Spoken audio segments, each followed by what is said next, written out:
Student आप लोग कैसी हो और उम्मीद करता हूँ कि सब लोग अच्छी होगी और आप लोग पढ़ाई अच्छे से करते होंगे। ठीक है, अगर जो भी स्टूडेंट पढ़ाई अच्छे से नहीं कर पा रहे हैं तो कोई बात नहीं, चिंता करने की कोई ज़रूरत नहीं है। अभी ज़्यादा क्लास नहीं हुआ है, 2-3 क्लास ही हुआ है। आप लोग कंटिन्यू रखिए और पढ़ाई को शुरुआत करिए। ठीक है, मैं क्लास लेने के लिए 2-3 दिन से इसलिए नहीं आ रहा था कि बहुत बिजी थे, लेकिन अब आप लोग की क्लास बिल्कुल कंटिन्यू होंगे। जैसे कि आप लोग को मैं बता दूं कि सुरभि मैम आप लोग का जो क्लास ले रही है वो क्लास आज नहीं ले पाएगी, चूँकि वो कुछ कारणों से बिजी है। इसीलिए मैं आज आप लोग के बीच क्लास लेने के लिए आया हूँ और आप लोग की क्लास कंटिन्यू चलते रहेंगे। आज जो हम लोग बात करने वाले क्लास में वो यहाँ पर कम्युनिटी हेल्थ नर्सिंग की शुरुआत करेंगे। चूँकि ये सब्जेक्ट की क्लासेस शुरू नहीं हुआ था तो हमने सोचा कि कम्युनिटी हेल्थ नर्सिंग की क्लासेज आज से शुरुआत कर देते हैं। और मैं आपको बता दूं कि आप लोग मोबाइल नंबर नोट करिएगा, जो भी नया स्टूडेंट हो। और ये मेरा व्हाट्सअप नंबर है 8789694229, ये व्हाट्सअप नंबर है। और आप व्हाट्सअप पर मैसेज करके आप लोग ग्रुप में जुड़ जाइए। जो लोग कंटिन्यू पढ़ाई करना चाहते हैं, बेहतरीन तरीक़ा से पढ़ाई करना चाहते हैं, ग्रुप में जुड़ जाइए। और जो लोग जुड़ चुके हैं उसको दोबारा जुड़ने की कोई ज़रूरत नहीं है। ऐसा नहीं कि एक ही व्यक्ति 4 बार 5 बार जुड़ते रहे। ठीक है, और आप लोग को इस बार सिर्फ और सिर्फ PDF लेने की ज़रूरत है। PDF लेने की ज़रूरत है। क्लास बेहतरीन तरीक़ा से मैं यहाँ पर फ्री पढ़ा रहा हूँ इस बार। जैसे कि आप लोग को मालूम होगा, बहुत सारे यहाँ पर जो कोचिंग चला रहे हैं, ऑनलाइन पढ़ाई प्रोवाइड करा रहे हैं, आप लोग से 1000, 1500, 2000 फी लेकर के पढ़ा रहे हैं। वही पढ़ाई सेम चीज़ बेहतरीन तरीक़ा से मैं आपको इस बार YouTube के माध्यम से पढ़ा दूंगा फ्री ऑफ कॉस्ट। बस आप लोग व्हाट्सएप पे मैसेज करके ग्रुप में जुड़ जाइए, PDF ले लीजिए। PDF का कॉस्ट सिर्फ आपको 200 देना पड़ेगा। अब ये 200 मैं आपसे इसलिए ले रहा हूँ कि चूँकि मैं आपके बीच आया हूँ, मैम आपके पास पढ़ा रही है और सर लोग आपके लिए क्वेश्चन टाइप कर रहे हैं, आपको टेस्ट लिया जाएगा। तो सभी लोगों को आप लोग बस ये 200 रुपया दे करके उन्हें मदद करें, जिससे कि आप लोग की पढ़ाने में और भी यहाँ पर रुचि उत्पन्न हो, सब लोग और भी बेहतरीन तरीक़ा से देंगे। कुल मिलाकर के सिर्फ 200 रुपया में इस बार बिहार में सबसे ज़्यादा रिजल्ट लाने में अभी तक आप लोग जैसे मदद कर रही हो, उसी तरह इस बार भी सबसे ज़्यादा रिजल्ट ला करके आप लोग को दिखाना होगा। इसके लिए मुझे जितना मेहनत करना पड़ेगा करेंगे। आप लोग चिंता ना करें, बस पढ़ाई करें। जहाँ भी कहीं भी दिक्कत हो मेरे व्हाट्सएप पर आप मैसेज करें। बेहतरीन तरीक़ा से पढ़ाई इस बार ऑनलाइन प्लेटफॉर्म पे मैं आपको कराने जा रहा हूँ। तो अभी भी जो अभी तक PDF नहीं खरीदे वो ले लो। PDF लेने में क्या फ़ायदा है, फ़ायदा समझ लीजिए।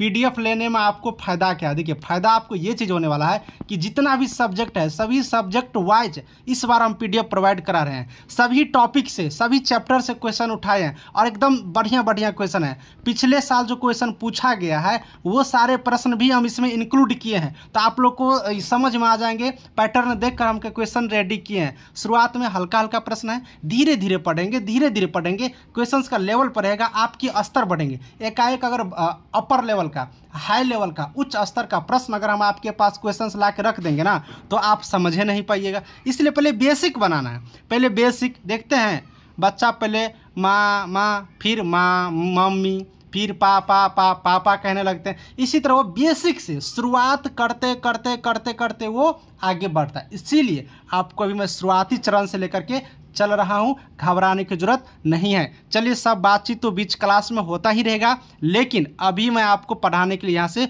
शुरुआत करता हूँ। ठीक है, देखिए आप जिन लोगों को प्रश्न का आंसर आते रहेंगे वो लोग आप अपना कमेंट करते रहिएगा। मैं आपके कमेंट को देखूंगा कि कौन लोग कितने प्रश्नों का जवाब दे पा रही हो। आज का पहला प्रश्न है, निम्न में से स्वास्थ्य की सबसे अधिक मान्य परिभाषा किसके द्वारा दी गई है। अब हेल्थ के क्षेत्र में, स्वास्थ्य के क्षेत्र में यहाँ पर जो डेफिनेशन दिया गया है, परिभाषा दिया गया है, सबका अर्थ बताया गया है, किसके द्वारा, कौन बताया है। अब ऑप्शन मेरे पास 4 ठो है। कौन कौन से ऑप्शन है भाई? विश्व स्वास्थ्य संगठन, जिसे WHO भी कहते हैं, है ना, Indian red cross society, Wester के द्वारा, ऑक्सफोर्ड इंग्लिश डिक्शनरी के द्वारा। किसके द्वारा हेल्थ के बारे में सबसे सामान्य यानी कि मान्य परिभाषा दिए गए हैं। चलिए, आप लोग को अगर आंसर आ रही है तो कमेंट बॉक्स में अपना आंसर जरूर टाइप करें। इससे क्या होगा कि आपका मनोबल बढ़ेगा और आप अपने कॉन्फिडेंस लेवल को बढ़ाएंगे कि आपके कितने प्रश्नों का आंसर आ रही है पहले से। ठीक है, और आप कॉपी पर भी लिखते चलिए कि आपको 1 नंबर का आंसर सही हुआ कि गलत हुआ। इससे क्या होगा, आप पढ़ाई तो मेरे साथ करिए रही हो ना, उसके बाद आपका टेस्ट भी हो जाएगा कि आपने आज की क्लास में कितने प्रश्नों का जवाब दे रखे हैं। ठीक है, इसलिए मैं आपको बता रहा हूं कि कमेंट बॉक्स में आंसर दे, कॉपी पर लिखते चले, बाद में आप गिनती कर लीजिएगा आपको कितना सही हुआ, कितना गलत हुआ, कितनी जानकारी है, कितनी और पढ़ाई करने की ज़रूरत है। ठीक है, ये सारी चीज़ अब यहाँ पर हम लोग देखेंगे। तो इस प्रश्न का जो आंसर होगा वो विश्व स्वास्थ्य संगठन यानी कि WHO होगा। देखिए, वर्ल्ड हेल्थ ऑर्गेनाइजेशन जो है ये स्वास्थ्य के विभाग में कार्य कर रहे हैं, सभी लोगों को पता होगा। ठीक है, और इनकी स्थापना की अगर हम लोग बात करते हैं तो याद रखिएगा 7 अप्रैल 1900 यहाँ पर 48 याद रखिएगा। ठीक है, अब ये 7 अप्रैल हमको याद रखना है, ये डेट अगर नहीं भी याद रहे तो 7 अप्रैल जरूर याद रखिएगा। अब 7 अप्रैल को क्या हुआ, देखिए यहाँ पर 7 अप्रैल को क्या होगा, चूँकि ये स्वास्थ्य के क्षेत्र में परिभाषा दे रहे हैं ना, इसीलिए विश्व स्वास्थ्य दिवस 7 अप्रैल को मनाया जाता है। ये प्रश्न बहुत बार पूछे जा चुके हैं, इस बार भी पूछे जाने की संभावना है, इसलिए याद रखेंगे। WHO की मुख्यालय जेनेवा में है। कहाँ पर, जेनेवा में इनकी मुख्यालय है। 7 अप्रैल की स्थापना हुआ था और ये जो है सबसे ज़्यादा स्वास्थ्य के क्षेत्र में कार्य कर रहे हैं। ठीक है, यहाँ पर देखिए रेड क्रॉस भी स्वास्थ्य के क्षेत्र में कार्य करते हैं, लेकिन जो परिभाषा वगैरह है, जो सब कुछ मेन रूप से आते हैं वो WHO के द्वारा आ रही है। तो यहाँ पर प्रश्न 1 का सही आंसर A नंबर हुआ। आप लोग समझ गए होंगे तो हाँ लिख कर कमेंट लिखिएगा, अगर नहीं समझे हैं तो ना लिख कर कमेंट करिएगा। मैं पुनः आपके प्रश्नों का जवाब जरूर से ज़रूर आपको हम देने का कोशिश करेंगे। ठीक है, तो चलिए बच्चों, हमने प्रश्न नंबर 1 को बढ़िया से क्लियर किया। अब हम आगे वाले प्रश्नों को देख लेते हैं। ठीक है, चलिए आगे वाले प्रश्न क्या है, देखिए ये पहला ही चैप्टर का प्रश्न है। जब आप कम्युनिटी हेल्थ नर्सिंग शुरुआत करिएगा ना पढ़ने के लिए, तो आपको पहला ही जब चैप्टर पढ़िएगा, फर्स्ट चैप्टर, तो आपको बेसिक चीज़ जानकारी दिया जाएगा। उसी चैप्टर से प्रश्न हम उठाए हैं, हर एक चैप्टर से प्रश्न उठाए हैं। धीरे धीरे चलिए ना मेरे साथ, आपको पूरे गहराई तक लेके चलेंगे कि आपके परीक्षा में एक भी प्रश्न नहीं छूटेगा। ठीक है, इसकी तो गारंटी है भाई। अब यहाँ पर चलते हैं, निम्न में से कौन सी, याद रखेंगे ये प्रश्न VBI लिख लीजिए, VBI, निम्न में से कौन सी स्वास्थ्य अवधारणा बीमारी के रोगाणु सिद्धांत पर आधारित है। देखिए सबसे पहले आपको 2-3 को बात यहाँ पर समझ लीजिए। स्वास्थ्य अवधारणा क्या होता है, स्वास्थ्य अवधारणा का मतलब क्या हुआ। स्वास्थ्य अवधारणा का मतलब हमारा बॉडी स्वस्थ रहना नहीं होता है। स्वास्थ्य अवधारणा जो है इसका मतलब बहुत सारी चीज़ होता है। अब क्या क्या चीज़ होते हैं इस प्रश्न का यहाँ पर आपको हम जवाब दे देते हैं। ठीक है, स्वास्थ्य अवधारणा का अगर आप लोग मतलब समझिएगा तो सबसे पहले देखिए यहाँ पर आपको जैविक चिकित्सीय अवधारणा, यानी कि आपका जो यहाँ पर बायोलॉजिकल तरीका है उस तरीका से आप ठीक रहना चाहिए। मनोवैज्ञानिक तरीका से, यानी कि जो आपका साइकोलॉजिकल तरीका है, जो सोचन शक्ति होता है, उस तरह से आप स्वस्थ रहना चाहिए। सामाजिक आर्थिक अवधारणा सही, यानी कि आप समाज में जो रहते हैं, जिस समाज में रहते हैं उस समाज में आपकी बात विचार एक दूसरे के साथ अच्छा रहना चाहिए, उसे स्वास्थ्य की अवधारणा कहा जाता है। स्वास्थ्य अवधारणा का मतलब आपका सोचन शक्ति सही हो, आप मतलब मनोवैज्ञानिक रूप से सही है, आप किसी की बातों को समझ पा रहे हैं, आप अपनी बातों को रख पा रहे हैं, उसे स्वास्थ्य की अवधारणा कहा जाता है। बहुत सारे बच्चे क्या करते हैं, स्वास्थ्य की अवधारणा का मतलब ये समझ लेते हैं कि हमारा जो शरीर है वो स्वस्थ रहना। नहीं, हमारा जो शरीर है वो स्वस्थ रहना ये तो हाँ ही, इसके अलावा बायोलॉजिकल तरीका से जैव चिकित्सीय रूप से आपका स्वस्थ रहना पड़ेगा। मनोवैज्ञानिक बातें समझ पा रहे हैं तो आप स्वस्थ हैं, सामाजिक आर्थिक स्थिति ठीक है तो आप स्वस्थ हैं, तो उससे कहा जाता है स्वास्थ्य की अवधारणा। यानी कि इस अवधारणा में बात करें तो तीनों बात सही है। जब तीनों बात सही है तो यहाँ पर ऑप्शन हो जाएगा उपयुक्त में से सभी, कोई नहीं को काट दीजिएगा। देखिए जहाँ कहीं भी गलती रहेगा हम उसको सही करवा देंगे। तो उपयुक्त में से सही यहाँ पर ऑप्शन नंबर डी आप लोग यहाँ से याद रखेंगे। ठीक है, ऑप्शन डी यहाँ पर याद रखेंगे। चलिए आगे देखिए, टाइपिंग करने वाला मिस्टेक करे उसे कोई दिक्कत नहीं है, लेकिन हम आपको सही कराएंगे, इस बात का आपका गारंटी है और आप लोग सही कर लीजिएगा। अगर कहीं पर भी गलती हो तो मैं आपको सही करवाते चलूँगा। देखिए मानसिक रूप से स्वस्थ व्यक्ति की विशेषता क्या है। अब आप देखिए मानसिक रूप से, अभी हमने आपको बताया स्वस्थ रहने का मतलब हर तरह से स्वस्थ रहना, समायोजनशीलता, एडजस्टेबल, यानी कि आप अगर किसी बात को एडजस्ट कर लेते हैं, हर जगह अपने आप को एडजस्ट कर लेते हैं, समायोजन कर लेते हैं, तो समझिए आप स्वस्थ हैं, इसकी एक विशेषता हो गया। आप इमोशनली रूप से ठीक हैं, किसी के इमोशनल समझ सकते हैं, आप इमोशनली को आप समझते हैं तो आपका स्टेबिलिटी बना हुआ है तो आप ठीक हैं, आत्मविश्वास आपका है तो आप स्वस्थ है। यानी हर तरह से अगर आप स्वस्थ है तो उसे स्वास्थ्य की विशेषता कहिए, स्वास्थ्य की अवधारणा कहिए। तो सारे के सारे बात इसमें होना जरूरी रहता है। इसलिए इस प्रश्न का आंसर क्या हो गया, उपयुक्त में से सही, यानी ऑप्शन नंबर डी हम लोग यहाँ से क्या करेंगे, याद रखेंगे। ठीक है, ये चीज़ यहाँ से हम लोग याद रखेंगे। आगे वाले प्रश्न को देख लेते हैं। देखिए आगे वाले प्रश्न को देखते हैं। निम्न में से व्यक्ति की स्वास्थ्य को निर्धारित करने वाला तत्व, भाई ये तो आप लिख लीजिए कहीं पे, VVI मार लीजिए, 4 नंबर क्वेश्चन को आना ही आना है, एकदम लिख लीजिए, जहाँ लिखना है लिख लीजिए। हम तो 90% गारंटी दे देते हैं। ये प्रश्न अगर नहीं आया तो इससे संबंधित प्रश्न घुमा के दे या जैसे दे, आपको आएगा तो आएगा, लिख के रख लीजिए। ठीक है, चलिए अब देखिए, निम्न में से व्यक्ति को स्वास्थ्य निर्धारित करने वाला तत्व, आपका जो स्वास्थ्य है, आपका जो हेल्थ है वो ठीक है कि नहीं, आप अच्छे हैं कि नहीं, आप किस मानक के द्वारा कैसे हम समझेंगे कि आप स्वस्थ हैं।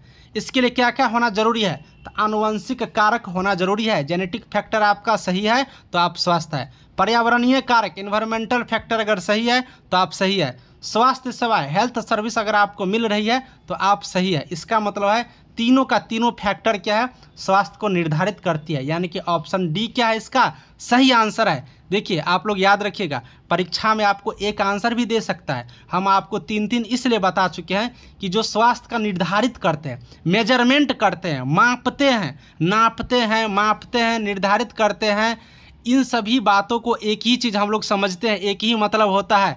इसीलिए स्वास्थ्य का जो निर्धारित करने वाला, मेजरमेंट करने वाला जो फैक्टर होता है, जो तत्व होता है, जो पॉइंट होता है, वो आनुवंशिक कारक, पर्यावरणीय कारक, स्वास्थ्य सेवाएं, ये सारे का सारे होता है। ये तीनों पॉइंट आप जी पे याद रखिएगा। आपके एग्जाम में हो सके तो एक ऑप्शन दे दे, हो सके तो 2 ऑप्शन दे दे। ठीक है, तो इस तरह से आंसर आप लोग को आएंगे। देखिए मैं आपको एक बात और यहाँ पर बताना चाहूँगा। अब जो परीक्षा हो रहा है, देखिए जो मैं आपको बता रहा हूँ ना, आप लिख के रख लीजिए, आपको कहीं नहीं बताएगा। आप देख लीजिएगा, यूट्यूब पर आप सर्च करके देख लीजिएगा, आपको नहीं बताएगा। अभी तक तो नहीं बताया है कोई, इस बात का गारंटी है। आप लोग पर देख लीजिएगा, आप लोग मिला लीजिएगा, अगर यकीन नहीं हो अब फिर मुझे बताइएगा। अब जो परीक्षा का पैटर्न है ना, पता है कैसे प्रश्न पूछ रहा है, अब कथन में, अब कैसे प्रश्न पूछ रहा है कथन में। देखिए पैटर्न को समझते चलिए, आपका रिजल्ट 100% हो जाएगा। कथन में प्रश्न पूछा जाता है। अब आप लोग सोचते होंगे भाई ये कथन क्या होता है, तो चलिए हम आपको एक परीक्षा का प्रश्न दिखाते हैं जो परीक्षा में पूछा गया था। BTSC का जो ANM एग्ज़ाम हुआ उसमें प्रश्न पूछा गया ये कथन वाला। तब आप समझिएगा कि हम लोगों को जो प्रश्न आएगा कथन वाला, स्टेटमेंट वाला, उस प्रश्न को हम लोग कैसे यहाँ पर सही करेंगे। चलिए उस प्रश्न को हम आपको दिखा देते हैं। तो ये प्रश्न, ये क्वेश्चन पेपर है, BTSC के द्वारा एग्जाम लिया गया था। यहाँ पर 11 जनवरी की डेट में फर्स्ट शिफ्ट वाला है। इसमें देखिए प्रश्न पूछा है, सारे सेट में जितना भी शिफ्ट का एग्जाम हुआ सभी शिफ्ट में प्रश्न पूछा गया है। हम आपको सेम टू सेम दिखा देते हैं। देखिए पैटर्न को समझते चलना है बच्चों, ठीक है, नहीं तो आप लोग गड़बड़ा जाइएगा। मैं चाहता नहीं हूँ कि एक भी प्रश्न छूटे। अब यहाँ पर आप लोग देखिएगा, ये प्रश्न आप देख लीजिए, इस प्रश्न को आप देखिए। ठीक है, आप ये प्रश्न देखिए, ये जो प्रश्न है ना 30 नंबर का, ये जो प्रश्न है ये आपको जब अगला क्लास जब हम लेंगे, अगला क्लास इसके बाद जब कम्युनिटी हेल्थ नर्सिंग में क्लास लेंगे तो ये प्रश्न आप लोग को बनना शुरू हो जाएगा। इस टाइप के प्रश्न उसमें हम ये चैप्टर का पढ़ाएंगे।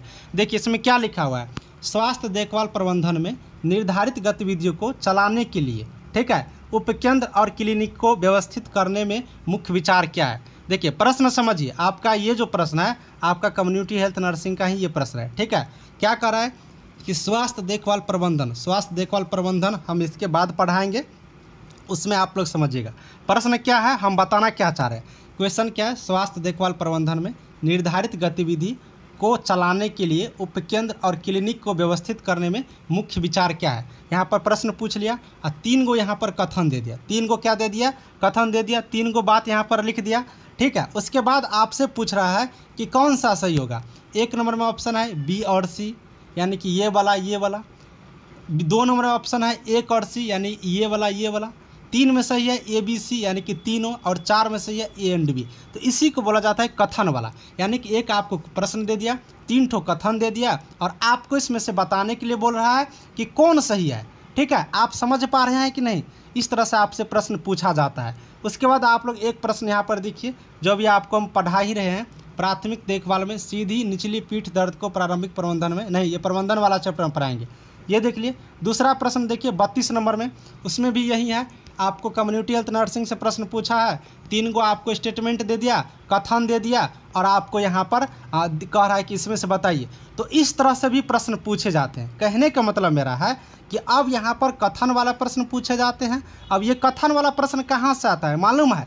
ये कथन वाला जो प्रश्न है, इन्हीं सब प्रश्नों से निकल कर आती है। इन्हीं सब प्रश्नों से कथन वाले प्रश्न निकल कर आते हैं। यानी कि ये प्रश्न आपको हम बता दिए, इस टाइप के प्रश्न दे देंगे और आपको इसी तरह से 3 को कथन दे देंगे, जैसे हमने आपको प्रश्न बताया, और आपको बताएगा, बताइए ए नंबर सही है कि ए बी दोनों सही है, कि बी सी दोनों सही है, कि ए सी दोनों सही है, कि तीनों सही है। इस तरह से आपका कथन वाला प्रश्न बनते हैं। तो आपने देख लिया कि परीक्षा में किस तरह से कथन वाला प्रश्न यहाँ पर बनाए जाते हैं और किस तरह से पूछे जाते हैं। तो इस पैटर्न को अगर आप पकड़ के रखे रहिएगा, चीज़ों को समझते चलिएगा, तो आपके प्रश्न गलती होने का चांस बहुत कम रहेगा। एगो बात और मैं आपको बताइए देता हूँ बढ़िया से, सबसे जो ज़्यादा प्रश्न है ना, सबसे ज़्यादा प्रश्न, मूल मंत्र बता ही देता हूँ, कम्युनिटी हेल्थ नर्सिंग से पूछा जाता है अभी के दौर में। ये बात आप लोग सुन लीजिए, जो लोग क्लास कर रही हो, और इस सब्जेक्ट को पकड़ बना के रखिए, सबसे आसान सब्जेक्ट और सबसे ज़्यादा नंबर लाने वाला सब्जेक्ट, ठीक है?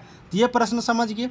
उसके बाद देखिए, निम्न में से स्वास्थ्य सेवा को बढ़ावा देने वाली जीवन शैली नहीं है। अब कह रहा है कि यहाँ पर 4 को आंसर दे रहा है। अब बताइए कौन सा ऐसा है जो स्वास्थ्य सेवा को नहीं बढ़ाएगा, यानी कि हेल्थ को आगे बढ़ाने के लिए मदद नहीं करता है। क्या करता है? नहीं करता है। ऑप्शन है सुबह के समय नियमित रूप से टहलना, अत्यधिक वसायुक्त मसालेदार एवं तैलीय व्यंजन का उपयोग, नशीले पदार्थों से दूर रहना, व्यक्तिगत स्वच्छता का ध्यान रखना। देखिए यहाँ पर 4 ऑप्शन दिया है और 4 ऑप्शन में से आप लोग को यहाँ पर बताना है।